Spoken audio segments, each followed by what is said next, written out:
In this talk, we describe the experiences of UX practitioners on their own terms, identifying aspects of complexity that shape their ethical awareness and potential for action. We wish to acknowledge our co-authors who worked as undergraduate and graduate researchers on this project. HCI scholars have become increasingly interested in describing the complex nature of UX practice, focusing on the subjective yet professional knowledge that designers rely upon to support their practice. However, despite decades of interest by design and technology scholars regarding the importance of engaging in ethical practice, little research describes the ethical engagement of design practitioners on the ground and on its own terms, and in a more situated sense of UX practice and daily ethical decision-making in the mediation of business operations. While the majority of previous work in this practice-led framing is described through a single or multiple case study methods, often with an explicit a priori ethical framework, our goal for this paper is to present participants' felt design complexities and value tensions through the dimensions of their UX practice. Our intention is to describe these dimensions to inform future frameworks of ethics that can strengthen design preparation and practice. In framing our work as a form of practice-led research, we also rely upon ethical dimensions of knowledge sharing, including the notion of ethical design complexity and the mediation of this complexity through individuals, organizations, and applied forms of ethics. By ethical design complexity, we refer to the description of the, quote, complex and choreographed arrangements of ethical considerations that are continuously mediated by the designer through the lens of their organization, individual practices, and ethical frameworks. The contribution of this paper is twofold. First, we describe a range of practitioner experiences in relation to ethical awareness across multiple levels of stratification, further contextualizing experiences captured in existing case studies, and providing a broader set of factors that may impact or motivate future research on ethics in a practice-led framing. Second, we provide an enhanced description of the ethical design complexity these practitioners have experienced through a proposed set of 5 dimensions, marking out a space to further develop and refine new ethical perspectives, methods, and educational approaches in HCI and design research. We conducted an interview study collecting data through semi-structured interviews with UX practitioners using a maximum variation sampling approach. We interviewed 11 UX practitioners. The participants were selected to form a varied sample in terms of gender identity, industry type, locations, role in the company, educational background, and professional experience. We recruited participants across multiple industry types, and our stratified sample includes participants from agency consultancy, enterprise B2B, and retail B2C environments. We conducted a 60 to 90 minute semi-structured interview with each participant. The focus of the interviews was to capture a relatively broad portrait of their experience in industry, with the researcher actively shaping the conversation to expand upon the role that ethics and values play in their daily design practice on the participants' own terms. All interview data were captured through audio recordings with the consent of the participants and were later transcribed.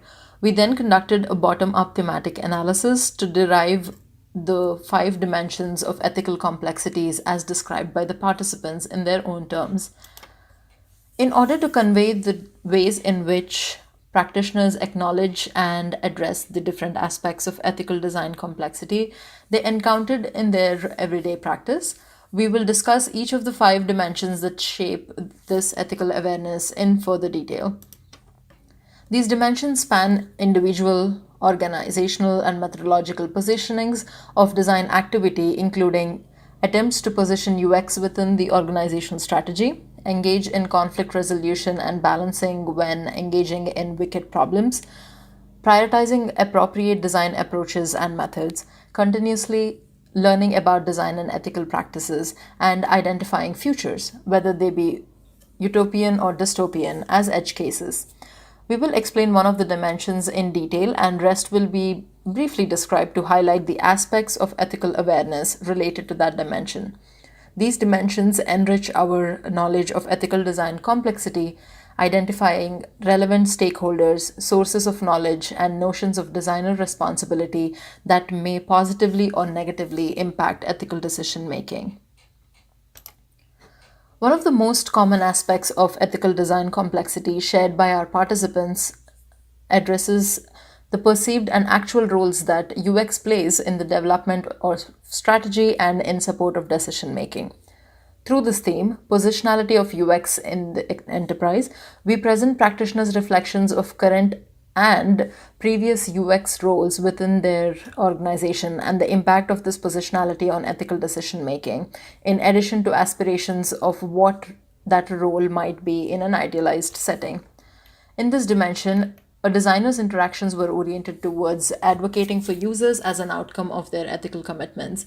This ethical character of UX practices within the enterprise included evaluation of certain stakeholders, examples, users, more than others, which is often at odds with the actual power or position of UX designers with respect to other disciplines.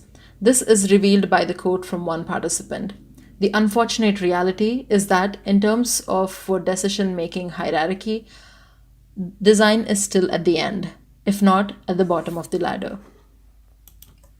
The second dimension, conflicts and balancing in decision making, highlighted ethical trade offs that were presented through a stated conflict between business goals and a designer's goal to provide the best user experience. In this process, designers engage in ethically nuanced ways as they seek to balance business goals and user goals in ways that are resonant with the designer's character.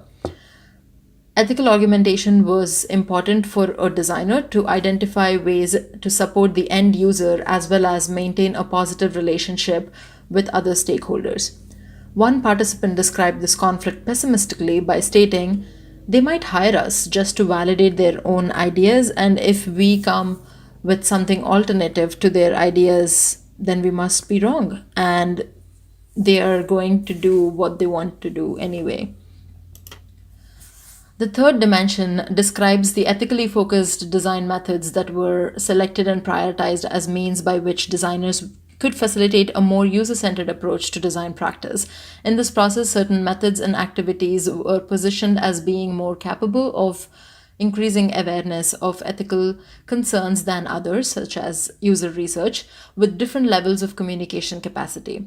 One participant described user research in particular as a channel to help us make a decision, allowing practitioners to overlook their designers' assumptions and instead trust in the value of the data at hand, potentially developing new perspectives toward end users or context of use.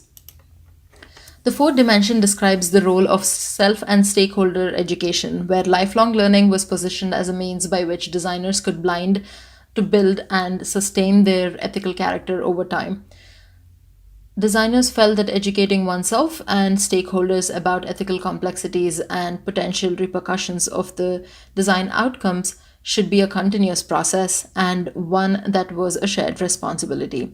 One participant highlighted the role of more education for business owners and people in other parts of the businesses to be a responsible business owner, showing that there was value beyond only making money in the short term. The fifth dimension, futuring, describes how designers engage in an identification of ethical responsibility by looking forward to the potential impacts that the designed outcomes might have on society. By engaging in future-oriented speculation and conversation, designers identified opportunities to perform an ethically sound design practice that valued future societal impact rather than only immediate commercial gain. According to one participant, assessing the future role of emerging technologies such as artificial intelligence requires the designer to judge if you should trust the decisions of an automated process or an AI or something, pointing towards the role of speculation. Finally, we would like to discuss how the 5 dimensions enrich our conception of designer responsibility, including opportunities for engagement in ethical awareness in everyday practice. These findings facilitate further conversation of the role of designer responsibility in acting ethically, and how this role might be more fully supported through enhanced design methods and educational practices. We frame designer responsibility as a synthetic concept that builds upon the derived 5 dimensions. In building towards this synthesis, we position designer responsibility as encompassing the individual beliefs held in regards to their own role as a design practitioner, and the degree and nature of their responsibility towards potential outcomes in practice. When discussing their own responsibilities as designers, both in the situated sense of their organization and in a philosophical view of the role in general, practitioners alluded to phenomena relating to the 5 dimensions identified in this paper. In this way, the notion of design responsibility served as a connective theme that provided an ethical foundation and inward-focused directionality in relation to the dimensions. Second, we identified how these dimensions might be meaningfully distributed in organizations through flows of ethical competence. Building upon the work of Gray, Toombs, and Gross that had previously described the ways in which competence flows between organizations and individuals, we are able to describe the ethical character of this flow. In particular, we have noted the degree to which individuals' espoused values were forcibly compromised in practice to more closely align to the values of the organization or shareholder, or were influenced by each individual's role within an organization and the nature of the organization itself. Third, we identified how the fluid nature of ethical awareness points towards the need to develop one's own ethically centered design character, with implications for HCI research, practice, and education. Through the cases we have presented, it is clear that the nexus of ethical complexity originates and is continually shaped by the ethical character of the design practitioner. This ethical character mediates a complex array of information and structures, including lived experience, professional knowledge, user research findings, organizational realities, and technological limitations. Our findings regarding the integral role of ethical dimensions in design decision-making suggest multiple areas for future work, as well as implications for ethically focused methods and HCI education. First, while existing value-centered methods supported by individuals from industry and research aid in ethical awareness in design practice, our work provides implications for further work to be carried out in developing new grassroots methods that allow for more organic interactions with practitioners' ethical design complexity. These methods may build upon existing approaches, contextualized through the design character of individual practitioners and the organizational realities and flows that might inhibit or encourage ethical awareness and action. Second, the range of responses evident in this interview study reveal a range of organizational and design complexity that warrant further, more detailed study. Additional case studies of ethical engagement, alongside larger empirical studies of practitioners in a range of organizational contexts, may aid HCI researchers in identifying other characteristic barriers and opportunities in relation to ethical engagement.